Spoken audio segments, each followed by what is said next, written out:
Praise the lord. యేసుక్రీస్తు నామంలో మీ అందరికీ శుభములు తెలియజేస్తూ ఉన్నాను. ఈరోజు మనం ధ్యానించబోయేటువంటి అంశం ఏంటంటే, సమస్యతో దేవుని యొద్దకు రావద్దు అనుకుంటారు కదా. సమస్యతోటే దేవుని యొద్దకు రావాలి, పరిష్కారంతో కాదు. సరే, హెబ్రీలకు రాసిన పత్రిక 12వ అధ్యాయం 11వ వచనం చదువుకుని ముందుకు వెళ్దాం. మరియు ప్రస్తుతమందు సమస్త శిక్షయు దుఃఖకరముగా కనబడునే గాని సంతోషకరముగా కనబడదు.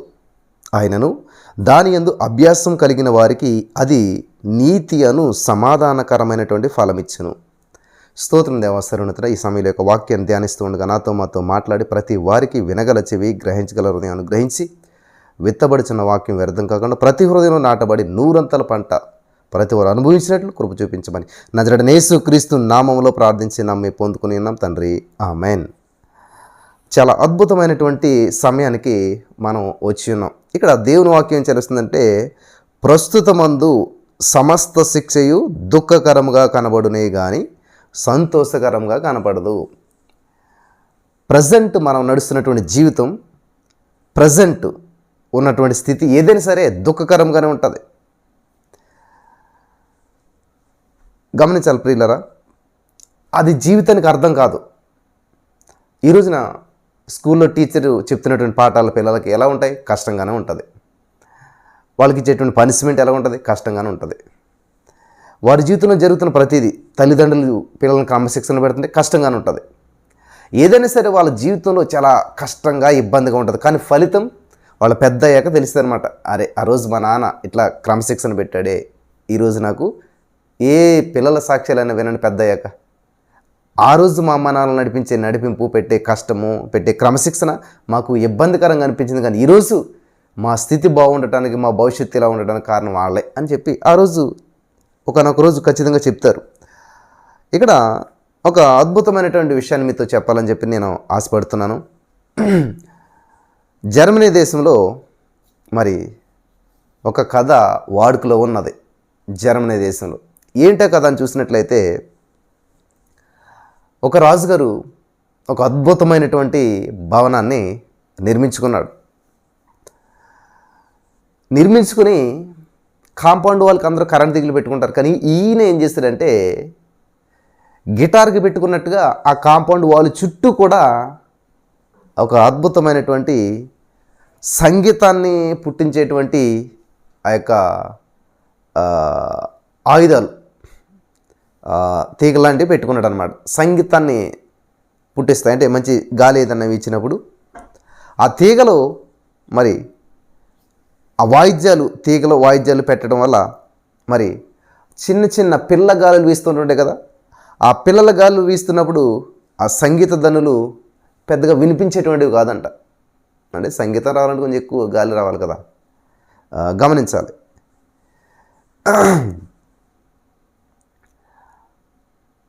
ఇక్కడ ఇంకొక మాట గమనించాలి, అలజడి లేకపోతే ఆకర్షణ ఉండదు. బాగున్నది కదా. అలజడి లేకపోతే ఆకర్షణ ఉండదు. మన జీవితంలో ఎప్పుడైతే అలజడి ఉంటుందో తర్వాత ఆకర్షణ ఉంటుంది. కాబట్టి ఈ రాజుగారు నియమించిన భవనానికి ఉన్నటువంటి తీగలు, వాయిద్యాలు ఇవన్నీ కూడా పిల్ల పిల్ల గాలులకి ఏదో చిన్న చిన్న సౌండ్లు, పెద్దగా వినిపించేటువంటి కాదు రాజుగారికి. గమనించాలి నా ప్రియమైనటువంటి సహోదరి, స్నేహితులారా. సడన్గా ఒకనొక రోజు ఏమైందంటే, భయంకరమైనటువంటి తుఫాను లాంటి గాలి రావడం ప్రారంభించింది. ఎప్పుడైతే అటువంటి గాలికి చెట్లు ఇవన్నీ పడుతూ ఉన్నటువంటి అంత భయంకరమైన గాలి వచ్చిందో, ఈ రాజుగారి ఇంట్లోకి ఆ తీగలన్నీ సృజించబడి అద్భుతమైనటువంటి సౌండ్, మునుపెన్నడో వినటువంటి సౌండ్, బయట చూస్తే గందరగోళం. కానీ రాజుగారికి మాత్రం ఆ గాలి ద్వారా తీగలు కదిలించబడి ఆ సంగీత వాయిద్యాల ద్వారా రాజుగారికి చాలా అద్భుతమైన సౌండ్ వినిపిస్తూ ఉందంట. వింటున్నారా ప్రియులరా? అలజడి వల్ల ఏమైంది? ఆకర్షితుడయ్యాడంట రాజుగారు. ఆ అలజడి, ఆ తీగల్ని అలజడి చేయటం వల్ల ఏమైంది? అద్భుతమైనటువంటి సౌండ్. ఆ తీగలు ప్రశాంతమైన గాలి ఇచ్చినప్పుడు పెద్ద ఏమీ లేదు, కానీ ఆ తీగలకి ఎప్పుడైతే అలజడి తగిలిందో ఆకర్షణ, రాజుగారికి వినసంపైనటువంటి అద్భుతమైనటువంటి సంగీతం వినిపిస్తూ ఉన్నదంట.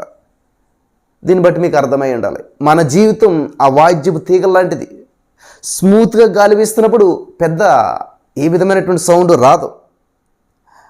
నార్మల్గా జీవితం వెళ్ళిపోతున్నప్పుడు పెద్ద ఆశీర్వాదాలు మనం చూడకపోవచ్చు, కానీ భయంకరమైన సమస్యలు చూడండి. యోబు గారి జీవితం వెళ్ళిపోతూ ఉంది, చక్కగా సాదాసీదాగా మంచివాడు, మంచి భక్తుడు, యథార్థవంతుడు, నీతి వెళ్ళిపోతుంది. కానీ సడన్గా ఒక అలజడి వచ్చింది. దేవుని చేత ఆకర్షించబడినటువంటి వాడే ఎప్పుడైతే అలజడి వచ్చిందో రెండంతల ఆశీర్వాదాన్ని ఆకర్షించగలిగాడు. హల్లెలూయా, దేవునికి స్తోత్రం కలుగును గాక. అలజడి తర్వాత రెండంతల ఆశీర్వాదం.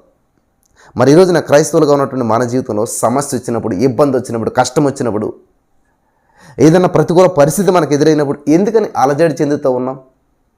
ఎందుకని అలజడిలోనే ఆగిపోతూ ఉన్నాం?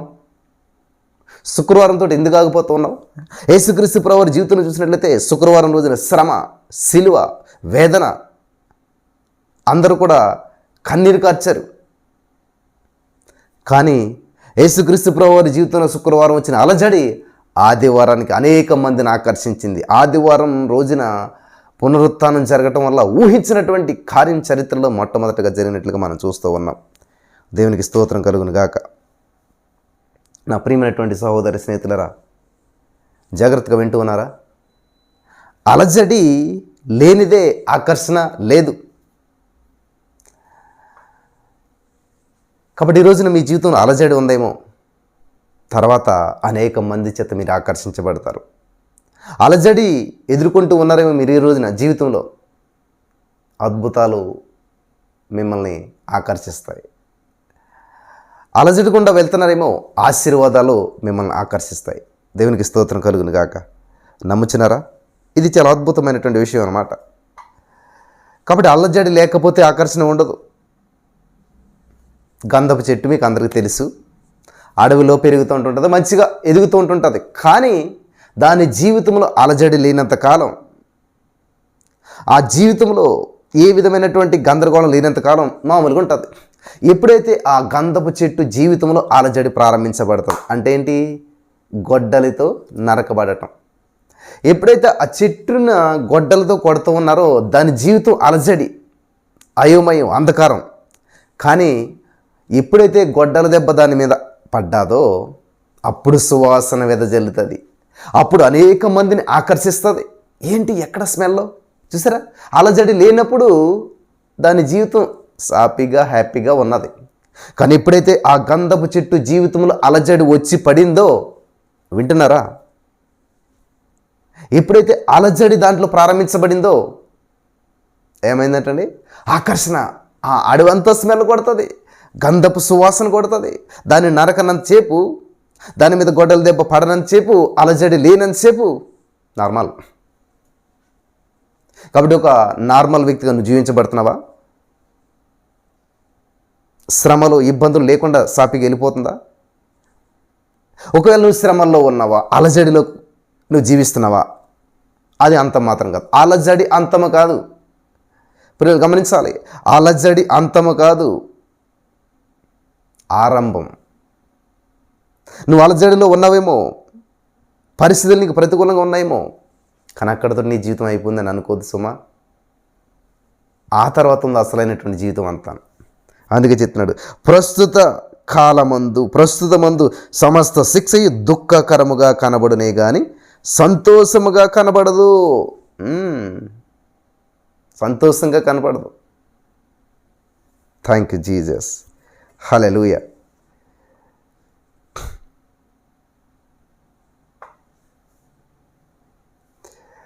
మన 2 రాజుల గ్రంథం 5వ అధ్యాయం మనం చదువుకున్నట్లయితే అక్కడ సిరియా రాజు కనిపిస్తాడు. సిరియా రాజు కాదు, సిరియా సైన్యాధికారి నయమాను కనిపిస్తాడు. ఆయనకి చాలా భయంకరమైన కుష్ఠరోగం ఉంది. కానీ దైవసేవకుడు ఇచ్చిన ఇన్స్ట్రక్షన్స్ ఏంటి తెలుసా?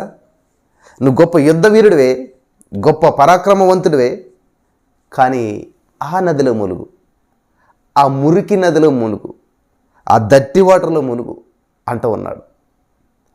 కాబట్టి ఏదైనా సరే గొప్పగా ఉన్నతంగా ఉండాలి అంటే ఎంతటి మహావృక్షమైన మట్టిలో నుంచే మొలుస్తుంది.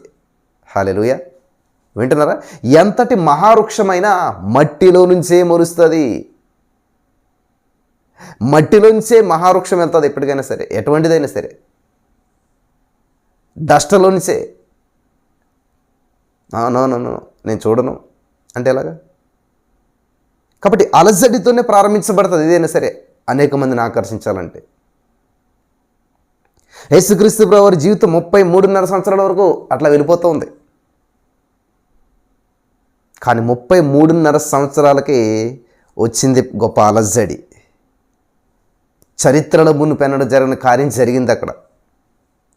ఆ అలజడి తర్వాత ఆయన ప్రపంచాన్ని 2 భాగాలు చేశాడు. క్రీస్తు పూర్వం, క్రీస్తు శకం. చరిత్రను మార్చేశాడు, చరిత్రను సృష్టించాడు. పునరుత్థానం అనేటువంటిది మొట్టమొదటి జరిగింది అక్కడ. హల్లెలూయా, దేవునికి స్తోత్రం కలుగును గాక. ఇది చాలా అద్భుతమైనటువంటి విషయం. కాబట్టి ఇక్కడ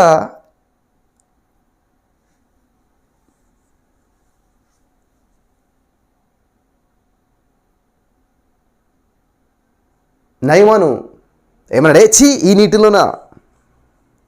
నీటిలో నేను మునగను అన్నటువంటి వ్యక్తి ఎట్లాగైతే నీటిలో మునిగాడో అది అలజడి ఆయనకి.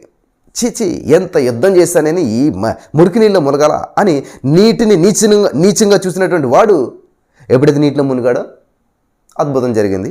దేవుని కార్యం చూశాడు, స్వస్థత పొందుకున్నాడు. కొంచెం ముందుకు వెళ్ళినట్లయితే మీరు 2 రాజుల గ్రంథం 5వ అధ్యాయంలో చాలా అద్భుతమైనటువంటి విషయాన్ని మనం చూడగలుగుతాం. హల్లెలూయా.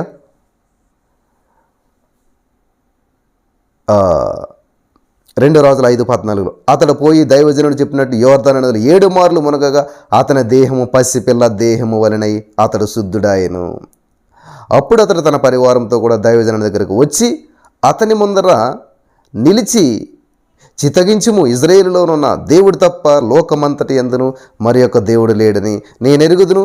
ఇప్పుడు నీవు నీ దాసుని నా యొద్ద బహుమానం తీసుకొనవలసిందని అతనితో చెప్పగా, ఎలీషా, ఎవని సన్నిధి నేను నిలిచి ఉన్నాను, ఇజ్రాయేలు దేవుడిని యెహోవా జీవంతోడు వద్దని చెప్తాడు.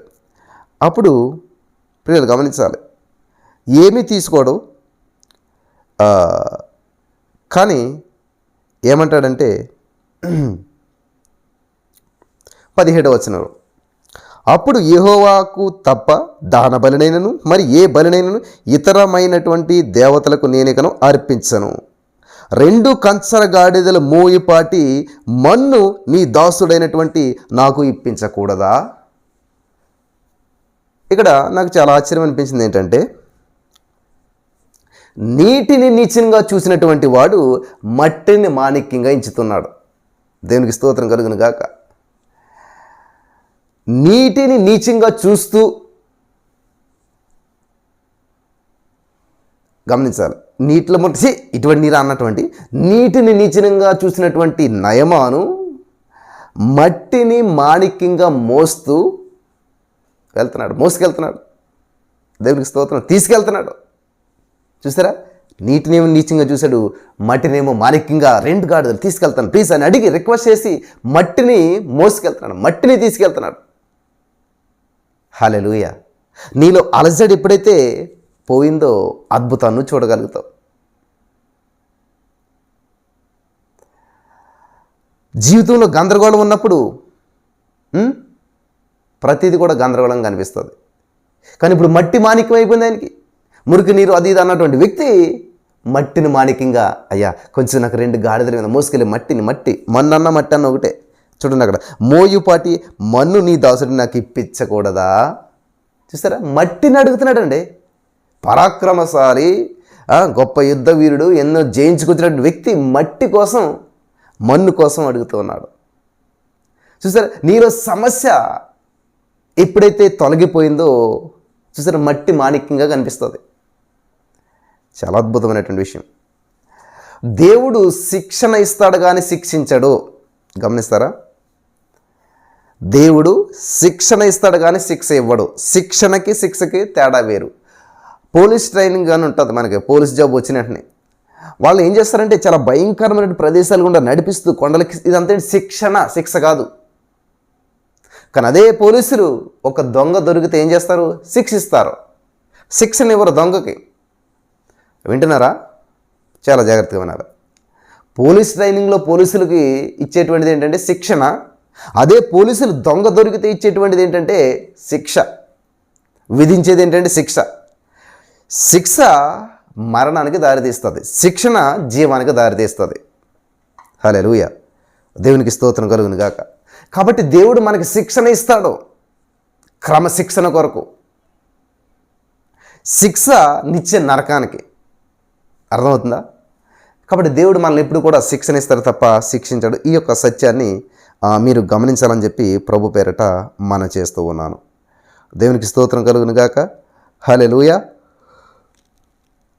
బైబిల్ గ్రంథంలో విలాప వాక్యాలు గ్రంథాన్ని మనం చూసినట్లయితే విలాప వాక్యం లెమెంటేషన్స్ చాప్టర్ 3వ అధ్యాయం 40వ వచనం చూసినట్లయితే, థ్యాంక్ యూ జీసస్. అక్కడ దేవుని వాక్యం సెలవిస్తున్నదంటే, మన మార్గములను పరిశోధించి తెలుసుకొని మనము యెహోవా తట్టు తిరుగుదాము. ఏంటంటే మన మార్గం పరిశోధించి తెలుసుకొని ఏం చేయాలంటే మనం యెహోవా తట్టు తిరుగుదాము. హల్లెలూయా. ఏం చేయాలి? పరిశోధించాలి. శోధన వేరు, పరిశోధన వేరు. శోధన అంటే సమస్య, పరిశోధన అంటే రీసెర్చ్, పరిశోధించటం, తెలుసుకోవటం. కాబట్టి మన మార్గాలు తెలుసుకొని, అలాగే దేవుడు నిన్ను ఒక పని చెప్పాలంటే నిన్ను పరిశోధిస్తూ ఉంటుంటాడు, కానీ శోధించడు. దేవుడు ఎవరిని కూడా శోధించడు అన్నట్టు బైబిల్లో. హల్లెలూయా. ఆదరించబడుతున్నారా? ప్రస్తుత కాలం ఉన్నటువంటి సమస్త శక్తి దుఃఖాకరంగా ప్రజెంట్ మీ జీవితం, మీరు వెళ్తున్న ఫైనాన్షియల్ ఆర్థికమైన సమస్యలు, భార్యాభర్తల మధ్యన ఎడబాటు, లేదా భార్యాభర్తల మధ్య ఏదో సంథింగ్ రాంగ్, మధ్యలో ఏదో వ్యక్తి రావడం, ఇటువంటివన్నీ కూడా నీకు ఇబ్బందికరంగా ఉంటుంటాయి. మరి అలాంటప్పుడు ఏం చేయాలి? దేవునికి దగ్గర అవ్వాలి. నీ జీవితంలో అలజడి దేవుని సన్నిధికి ఆకర్షితంగా మార్చబడాలి. అనేక మందికి ఆకర్షితంగా మార్చబడాలి, దేవునికి మహిమార్థంగా మార్చబడాలి. అలజడి ద్వారా అద్భుతమైనటువంటి సౌండ్ రావాలా, సునాద సంగీతంలో పాడతాం కదా, అలాగా ఆ అలజడి ద్వారా దేవుడి నామానికి మహిమ రావాలి. అట్లాగా మనం చూసుకోవాలి ఎప్పుడు కూడా. ఇంకా నా జీవితం గందరగోళం, అయోమయం, ఆందోళన అన్నట్టుగా కాకుండా ఈ గందరగోళం నుంచి సునాద సంగీతాలు వినపడాలంటాడు. అంటే ఏంటి? స్తుతి వినపడాలి. ప్రతి అలజడి నిన్ను తాకుతుంటే నీలోంచి స్తుతి సువాసన బయటికి రావాలి. హల్లెలూయా, దేవునికి స్తోత్రం కలుగును గాక. సువాసనతో కూడిన స్తుతులు బయటికి రావాలి నీ నోట్లోంచి. కాబట్టి రాజుగారి ఆ కాంపౌండ్ వాళ్ళకు ఉన్నటువంటి ఆ సంగీత వాయిద్యాలు ఏవైతే ఉన్నాయో, ఆ తీగలు ఏవైతే ఉన్నాయో, అవి భయంకరమైన అలజడికి గురైనప్పుడు, ఆ యొక్క భయంకరమైనటువంటి ఫెనుగాలు తుఫాన్లు వచ్చినప్పుడు చూసారా ఏమొస్తుంది? వినసొంపైనటువంటి సంగీతం వస్తుంది. బయట భయంకరం, లోపల చూస్తే ఆనందం. కాబట్టి నీ జీవితంలో వచ్చే ప్రతి సమస్య, ప్రతి బంధకాలు, ప్రతి ఇది కూడా దేవుణ్ణి ఎక్కువగా స్తుతించడానికి ఉపయోగపడాలి. ప్రతి శోధన సునాద సువాసనగా, స్తుతి సువాసనగా మార్చబడినప్పుడు అద్భుతాలను చూడగలుగుతాం. దేవునికి స్తోత్రం కలుగును గాక. హల్లెలూయా. కాబట్టి ఏం చేయాలి? పరిశోధించి తెలుసుకుని యెహోవా తట్టు తిరగాలంట. పరిశోధించి తెలుసుకుని యెహోవా తట్టు తిరగాలి. ప్రతి శోధన చూడని ఈయనకి ఎవరికి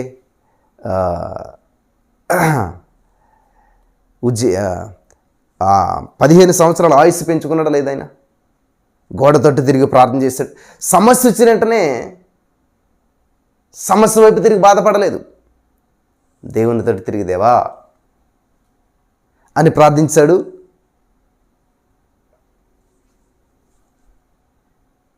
హిజ్కియా ఏం చేశాడు? ఆయుష్ పెంచుకోగలిగాడు. సమస్య వచ్చినప్పుడు సమస్యను చూసి నువ్వు గందరగోళం చెందినట్లయితే ఆ సమస్యని నీ మృంగివేస్తుంది. అయ్యో నా అప్పులు, అయ్యో నా భర్త, నాకు ఇటువంటి సంబంధం, ఇటువంటి బాధ అని దాన్ని బట్టి నువ్వు బాధపడితే ఆ సమస్య నిన్ను మింగివేస్తుంది, హరించి వేస్తుంది. సమస్య చేతిలోనే చిక్కుకుంటావు. కాబట్టి ఆ సమస్య నువ్వు ఏం చేయాలి? సంగీతంగా మార్చుకోవాలి. ఆ సమస్యను స్తుతిగా మార్చుకోవాలి. ఆ సమస్యలోంచి దేవుని స్తుతించాలి. హల్లెలూయా.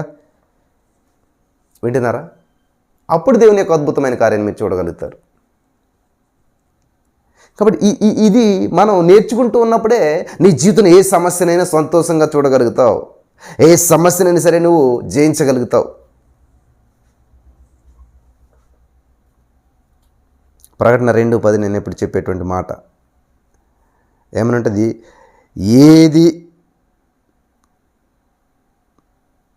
7 దినములు మీకు శ్రమ కలుగును, మరణం వరకు నమ్మకంగా ఉండుము, నేను నీకు జీవకిరీటం ఇచ్చేది. చూసారా, ఆయన ఏమో ఎక్స్పెక్ట్ చేస్తున్నాడు? నమ్మకత్వం. ఎప్పటి వరకు అంటే మరణం, చచ్చేంత వరకు, శరీరాన్ని విడిచిపెట్టేంత వరకు, దేవుని సన్నిధికి వెళ్ళేంత వరకు కూడా నమ్మకత్వాన్ని కాపాడుకో, అప్పుడు నేను నీకు జీవకిరీటం ఇస్తాను అంటున్నాడు. హల్లెలూయా, దేవునికి స్తోత్రం కలుగును గాక. మత్తయి సువార్త 24:13 మీరు చదువుకున్నట్లయితే అక్కడ కూడా ఒక అద్భుతమైనటువంటి మాటను దేవుడు సెలవిస్తూ ఉన్నాడు. మత్తయి సువార్త 24:13 చూసినట్లయితే, అంతం వరకు సహించిన వాడెవడు వాడే రక్షించబడతాడు. చూసారా, అంతవరకు సహిస్తారు, అంతవరకు సహిస్తారు కానీ అంతవరకు సహించరు. అంతవరకు మాత్రమే సహించడం వేరు, అంతవరకు సహించడం వేరు. ఈ రోజున సహనం అంతంత మాత్రమే ఉంది, కానీ దేవుడు అంటే అంతంత మాత్రం కాదు నాయన, అంతం వరకు ఉండాలి. నాకు సహనం తక్కువ వింటారా చాలామంది మాట్లాడే మాటలు, నాకు సహనం చాలా తక్కువ, నన్ను నువ్వు పరీక్షించుకో. కానీ ఇక్కడ దేవుడు అదే చెప్తున్నాడు, పరీక్షిస్తాను. శోధించబడిన మీదట సువర్ణం మరింత ప్రకాశవంతమైనట్లు నీ జీవితంలో శోధనలు, శ్రమలు, ఇబ్బందులు, ప్రతికూల పరిస్థితులు వచ్చినప్పుడు వాటిని తట్టుకుని నువ్వు మరింత సువర్ణం వలె ప్రకాశిస్తూ ఉండాలి. అంటే శ్రమలు వచ్చి కొద్ది స్తుతి ఎక్కువ అవ్వాలి. శ్రమలు నీ జీవితంలో సంగీతాన్ని పెంచాలి, స్తుతి సువాసన పెంచాలి.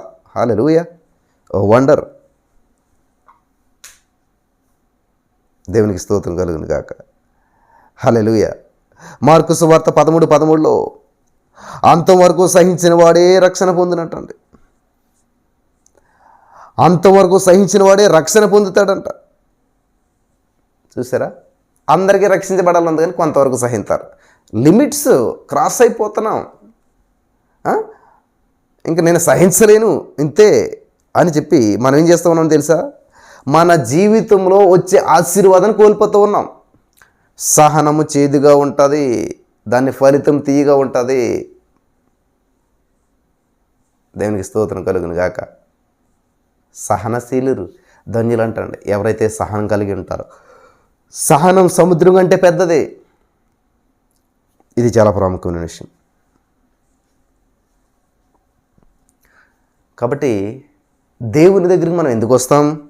చాలామంది డాక్టర్ దగ్గరికి ఎందుకు వెళ్తావు?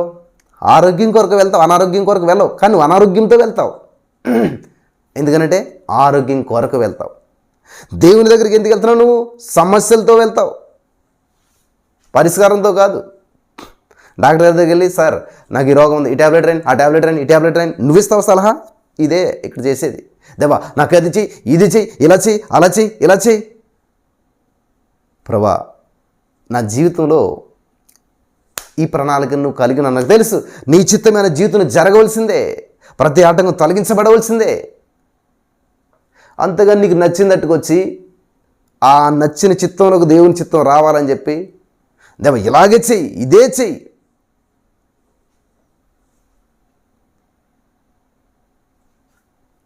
అంటే కొన్ని దేవుని చిత్తాలు రివీల్ చేయబడ్డాయి. నీ 10వ భాగం అంతా కూడా నీ దేవుడని యెహోవా సన్నిధిలో నీ రాబడి అంతటలో చెల్లించవాలని ఉంది కదా. మళ్ళీ మనకేంటి డౌటు? ప్రభా 10వ భాగం అంత ఇవ్వాలా? నీ చిత్తం ఏంటి? అసలే ఆల్రెడీ చెప్పేశాక మళ్ళీ నీ చిత్తం ఏంటంటే ఎలా ఉంటుంది?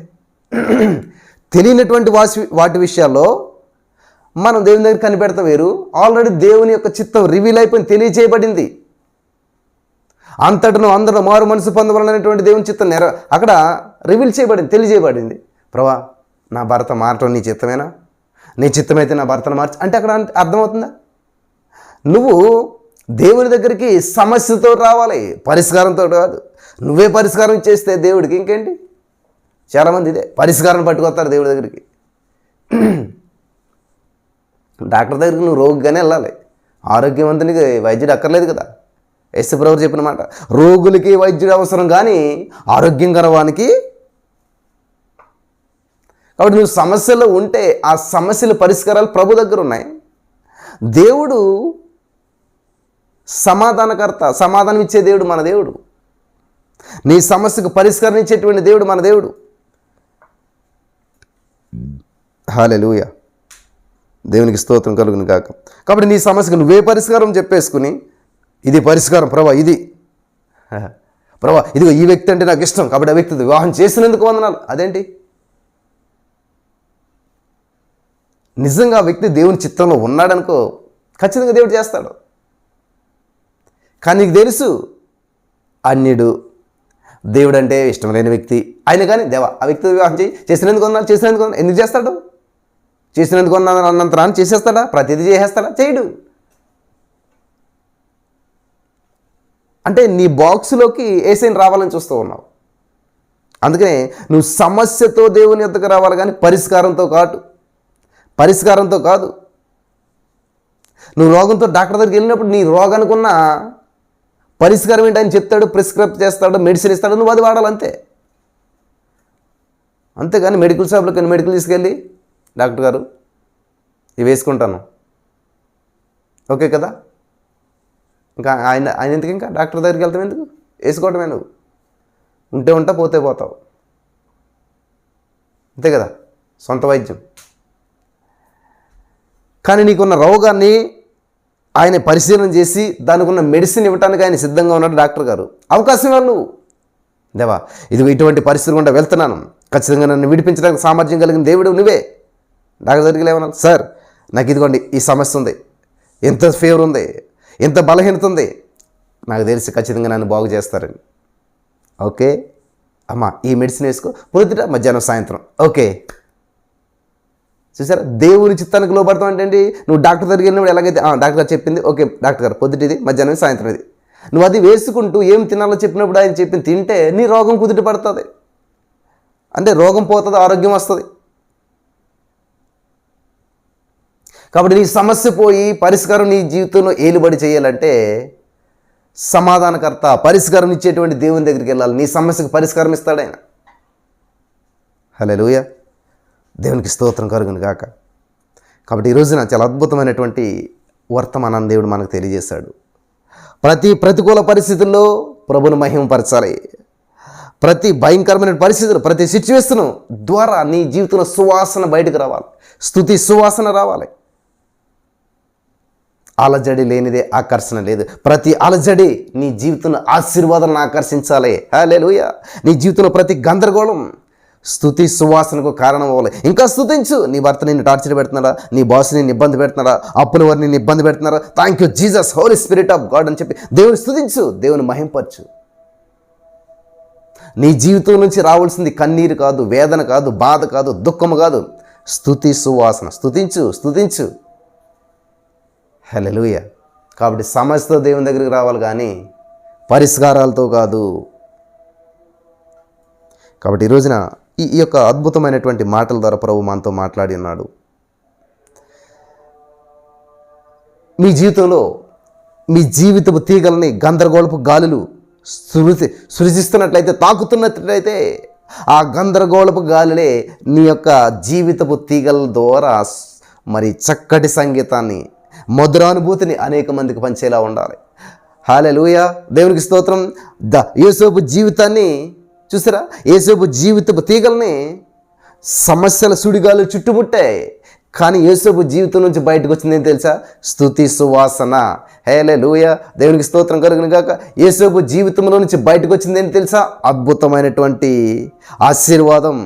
యోసేపు జీవితంలో వచ్చిన ప్రతి సమస్య ఆశీర్వాదాన్ని ఆకర్షించింది, అద్భుతాన్ని ఆకర్షించింది, అత్యున్నతమైన స్థితిని ఆకర్షించింది. హల్లెలూయా. నీకు వచ్చిన శ్రమలను తట్టుకున్నట్లయితే, ఆ వీచే గాలికి తీగలు తట్టుకున్నట్లయితే, ఆ గాలి ద్వారా ఈ తీగల నుంచి అద్భుతమైన సౌండ్ వస్తుంది, ఆకర్షణీయమైన సౌండ్, అలజడి ఆకర్షణ తీసుకొస్తుంది, అద్భుతాలని, ఆశ్చర్యాన్ని, ఆశీర్వాదాన్ని ఆకర్షించేలా చేసేటువంటివి శ్రమలు అనమాట. అందుకని ఈ మాట నేను చదివి ముగించాలనుకుంటూ ఉన్నాను నా ప్రియమైనటువంటి సహోదరి స్నేహితులారా. హెబ్రీ పత్రిక 12వ అధ్యాయం 11వ వచనం చాలా అద్భుతమైన మాట. ప్రస్తుతము అందు సమస్త శిక్షయు దుఃఖకరముగా కనబడును. ప్రస్తుతం మీరు వెళ్తున్న పరిస్థితి, ప్రస్తుతం మీరున్న స్థితి, ప్రస్తుతం మీరు జర్నీ, మీ కుటుంబంలో, మీ ఫ్యామిలీలో, మీరు చేస్తున్న వ్యాపారంలో అంత అలజడే. కానీ ఆ అలజడి తర్వాత ఆకర్షించబడతాయి, ఆశీర్వాదాల చేత నింపబడతారు. హల్లెలూయా. కనబడినే కానీ సంతోషంగా కనబడదు, అయినను దాని యందు అభ్యాసం కలిగిన వారికి. అభ్యాసం అర్థమవుతుందా? అభ్యాసం కలిగినటువంటి వానికి. చూడండి, డ్రైవింగ్ నేర్చుకున్నప్పుడు భయం వేస్తుంది. అమ్మో, ఏ బ్రేక్ ఎప్పుడు నొక్కాలి, యాక్సిలేటర్లు ఏదో గందరగోళం, భయం వేస్తుంటుంది, చేతులు వణుకుతుంటుంటాయి. కానీ ఎప్పుడైతే అందులో అభ్యాసం చేస్తావో, ఆ డ్రైవింగ్ నేర్చుకుని అభ్యాసం చేస్తావో, 2 చేతులు బీసిపోతుంటావు స్టీరింగ్ పట్టుకుని, అర్థం కాదు ఎలాగో ఏంటన్నది. ఆరంభం చూసారా? గమనించారు. ఆ అలజడిని తట్టుకుని నిలబడి నెమ్మదిగా డ్రైవింగ్ చేస్తూ ఉన్నట్లయితే విపరీతమైన ట్రాఫిక్ వస్తుంది, జనాలు వస్తారు, గందరగోళం అనిపిస్తుంటుంది. నెమ్మదిగా అభ్యాసం ప్రాక్టీస్ చేయగా సింగిల్ వేల్తో స్టీరింగ్ తిప్పుతూ నడిచిపెడతారు కారు అంతా కూడా. హల్లెలూయా! సింగిల్ హ్యాండ్తో, సింగిల్ ఫింగర్ తోటి ఇట్లా తిప్పుతా డ్రైవింగ్ చేసుకుంటూ హాయిగా వెళ్ళిపోతుంటారు. ఎందుకని? ప్రాక్టీస్ మేక్స్ మ్యాన్స్ పర్ఫెక్ట్ అంటారు. అలాగే అభ్యాసం, కూసి విద్య. అభ్యాసం చేయగా నువ్వు పర్ఫెక్ట్ అయిపోతావు. దేవునికి మహిమ కలుగును గాక. కాబట్టి ఈ రోజున దాని యందు అభ్యాసం కలిగిన వారికి అది నీతి అను సమాధానకరమైన ఫలమిస్తుందంట. ఫలితం అప్పుడు చూస్తాను, అభ్యాసం చేసిన తర్వాత ఫలితం చూస్తావు. Thank you Jesus.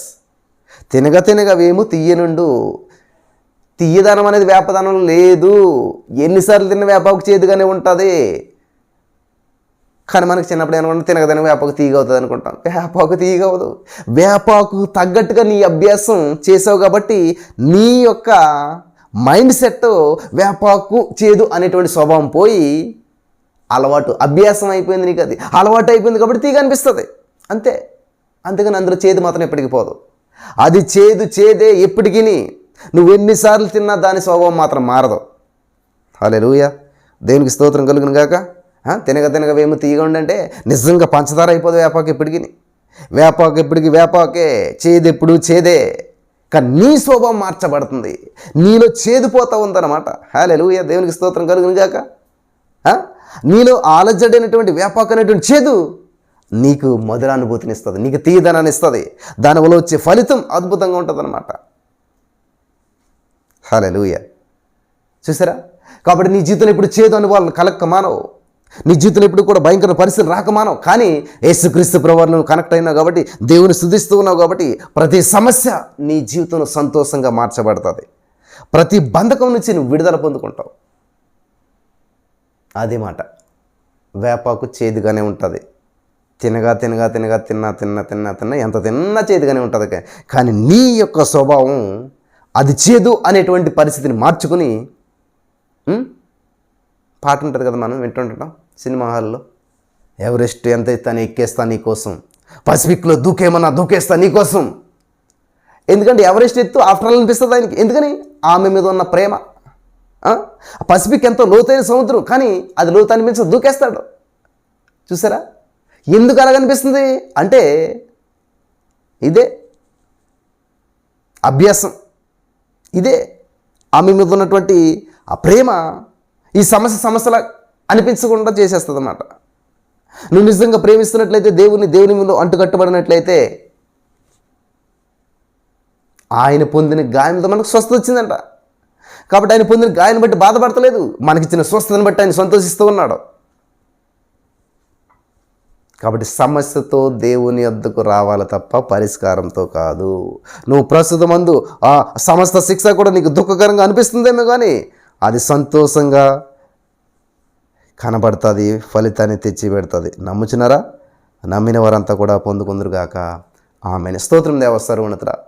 ఈ సమయంలో విత్తబడిన వాక్యం ద్వారా అనేక హృదయాలు కదిలించబడాయని, అనేక మంది ఆదరించబడ్డారని, అనేక జీవితాల్లో అద్భుతాలు జరిగాయని నేను నమ్ముచున్నాను. ప్రతి వారిపై నీ ఆత్మాభిషేకం కుమ్మరించి, నీ సన్నిధి కాంతి వారి మీద ప్రకాశింపజేసి, ఏ శ్రమ వచ్చినా శ్రమల వెనక దాగి ఉన్న ఆశీర్వాదాన్ని, ఆలజడి వెలకున్నటువంటి ఆశీర్వాదాన్ని చూసుటకు అనేక మంది ఆకర్షించబడుకు నీ బిడ్డలందరి జీవితంలో గొప్ప కార్యాలు వేసి, కుటుంబాల్లో శాంతి, సమాధానం, ఐక్యత, ప్రేమ ఇవన్నీ కలిగిన ప్రభు నిన్ను మహింపరిచేటువంటి జీవితంలో వరకు అనుగ్రహించమని నజరేయుడైన యేసుక్రీస్తు నామములో ప్రార్థించి నమ్మి పొందుకునేనాం తండ్రి.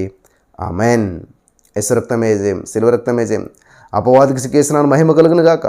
తండ్రి అయిన దేవుని ప్రేమ, కుమారుడైన యేసుక్రీస్తు వారి కృప, పరిశుద్ధాత్మ దేవుని యొక్క ఆదరణ, అన్యోన్య సహవాసం అనేది ఇప్పుడు ఎప్పుడు ఎల్లప్పుడూ సదాకాలంతో నడిపించి బలపరచును గాక. ఆమేన్. Praise the lord.